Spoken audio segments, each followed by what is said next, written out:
There was an essay written in 1867 that was published in Harper's Magazine. It was called Not Yours to Give. It's the story of Davy Crockett as a congressman in the late 1820s. Like most stories of that vintage, some will argue that the story is an accurate rendition, while others may say it is apocryphal. The moral of the story, however, is incontestable. Davy Crockett only served 2 terms in Congress, but on one day in Congress, he was confronted with a bill to give money to the widow of a military officer. Davy Crockett arose and gave this speech. Mr. Speaker, I have as much respect for the memory of the deceased and as much sympathy for the suffering of the living, if suffering there be as any man in the house. But we must not permit our respect for the dead or our sympathy for a part of the living to lead us into an act of injustice to the balance of the living. We have the right as individuals to give away as much of our own money as we please in charity, but as members of Congress, we have no right so to appropriate a dollar of the public money. Davy Crockett continued, I'm the poorest man on this floor. I cannot vote for this bill, but I will give a 1 week's pay. I will give my check for 1 week, and if every member of Congress were to do this, it will amount to more than this bill asked for. When Crockett finished, there was silence, and remarkably, the bill failed. When later asked for an explanation, Davy Crockett explained. He said, several years ago, I was standing one evening on the steps of the Capitol when we saw a large, great light over Georgetown. It was evidently a large fire. We jumped into a hack and drove over there as fast as we could. In spite of all that could be done, many houses were burned and many families were made homeless. And besides, some of them had lost all but the clothes they had on. The weather was very cold. And when I saw so many women and children suffering, I felt that something must be done. The next morning, a bill was introduced appropriating $20,000 for their relief. We put aside all other business and rushed it through as soon as it could be done. Later in the year, when Davy Crockett was back in Tennessee, he ran into a constituent by the name of Horatio Bunce. Crockett asked him for his vote, and Horatio Bunce responded thusly. He said, "You'd better not waste your time on my vote. I shall not vote for you again. Your vote last winter shows that either you have not the capacity to understand the Constitution or that you're wanting in honesty and firmness to be guided by it. Because the Constitution, to be worth anything, must be held sacred and rigidly observed in all its provisions. The man who wields power and misinterprets the Constitution is more dangerous the more honest he is." Horatio Bunce continued. He says, "No, Colonel, there's no mistake.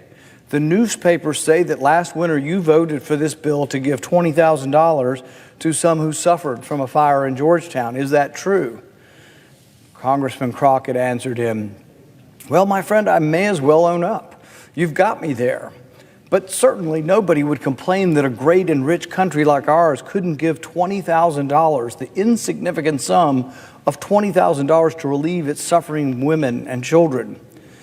Horatio Bunce replied to Congressman Crockett. He said, "The power of collecting and dispersing money at pleasure is the most dangerous power that can be entrusted to a man. While you are contributing to relieve one, you are drawing it from thousands who are even worse off than he.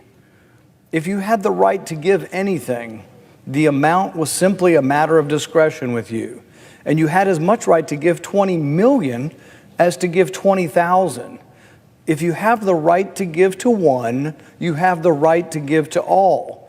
And as the Constitution neither defines charity nor stipulates the amount, you are at liberty to give to any and everything which you may believe or profess to believe is a charity, and to any amount you may think proper. No, Colonel Crockett, Congress has no right to give charity.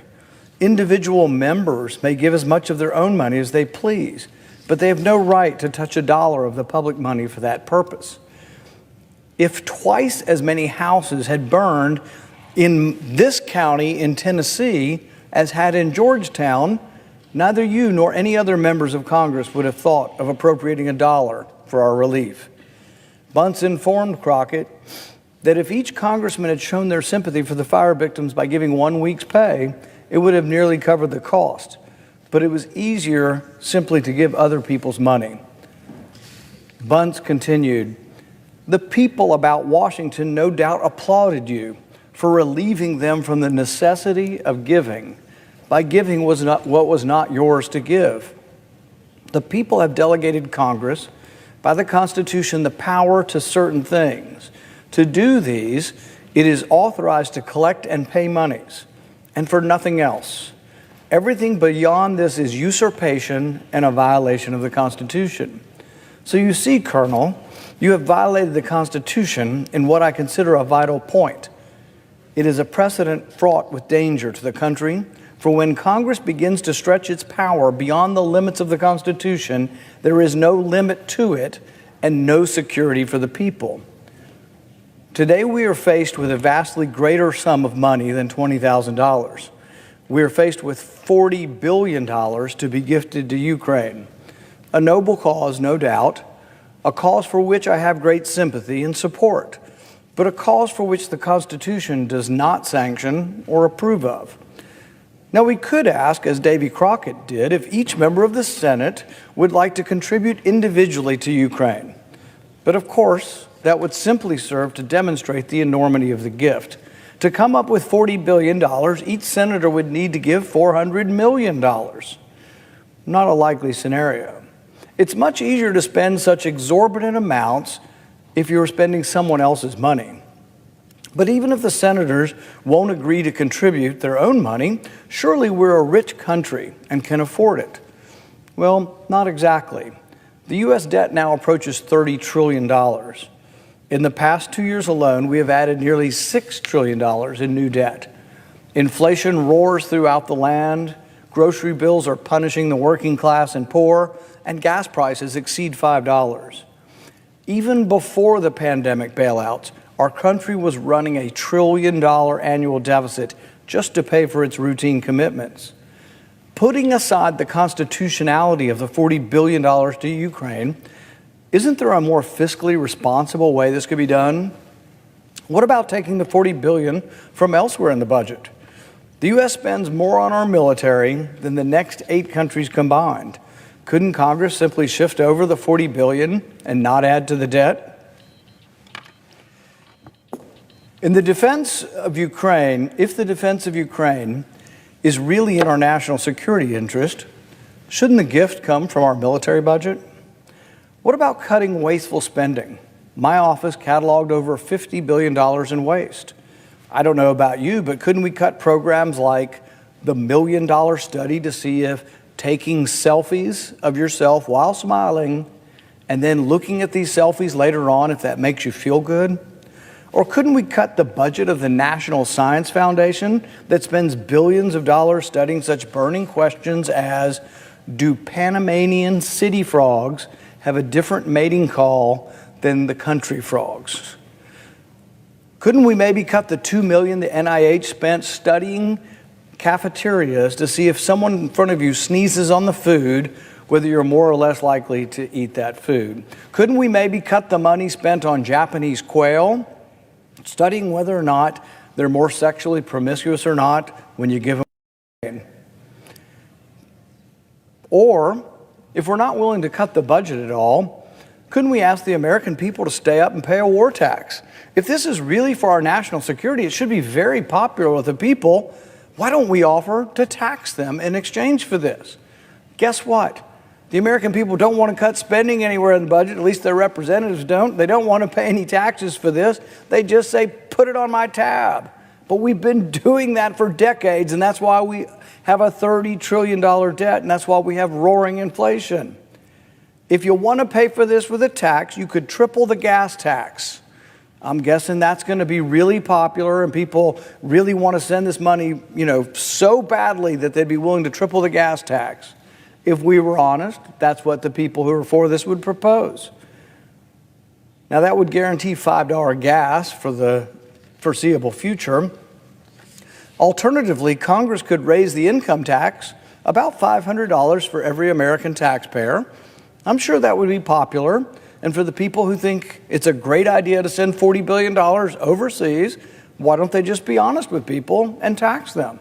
Here's your bill, Mr. and Mrs. America, $500 a taxpayer, and then what would it be paid for? No, it's like everything else. Put it on our tab.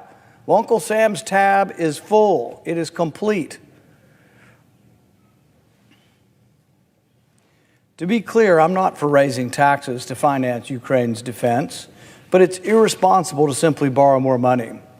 To borrow the money from China simply to send it to Ukraine makes no sense and makes us weaker, not stronger. But let's be honest. Most of Congress doesn't seem to care about the debt, doesn't seem to care how much money we shovel out the door and out of the country. Why? Because it's not their money. Every day, Milton Friedman's statement is proven correct, that nobody spends somebody else's money as wisely as their own. I doubt the big spenders in Congress will ever consider spending any of their own money, but Americans across the land should sit up and notice and attach blame to these profligate spenders. In the past 3 months, bipartisan majorities, Republicans and Democrats, have added over $100 billion to the debt. Now, these same big spenders are proposing another $50 billion next week to bail out restaurants. Restaurants that have been primarily injured by overzealous Democrat governors and their edicts. There are ramifications to this mountain of debt. Make no mistake, inflation is here and it's rip-roaring and on the rise. Just as aiding the victims of fire in Georgetown during the days of Davy Crockett ignored the misfortune of the suffering people in lands too distant from Washington to be noticed, so too does today's deficit spending to be sent overseas ignores the pain and suffering and the inflation that is caused by that debt on everyday American families. Inflation is simply an increase in the money supply. It comes from the Federal Reserve buying the U.S. debt. M2 is a measure of the money supply. For the last 3 years, it's been going up at about a 15% rate. So we shouldn't really be surprised that there's inflation because inflation is an increase in the money supply. In January of last year, the annualized rate of the M2 expansion, the monetary expansion, was 27%. No one should be shocked. We have inflation. We have rising prices in the grocery store. We have rising prices at the pump because we borrowed too much money. We went heavily in debt, and the Federal Reserve is buying the debt. All of this so-called free money floods the market and chases prices higher. Adding to our debt will only make the problem worse. So yes, our national security is threatened, not by Russia's war on Ukraine, but by Congress's war on the American taxpayer. The vast majority of Americans sympathize with Ukraine and want them to repel the Russian invaders. But if Congress were honest, they'd take the money from elsewhere in the budget, or ask Americans to pay higher taxes, or heaven forbid, loan the money to Ukraine instead of giving it to Ukraine. But Congress will do what Congress does best, spend other people's money. I, for one, will not. I will vote no. Somehow, somewhere, a voice of fiscal sanity must remain vigilant, must remain stalwart and steady in a sea of fiscal madness.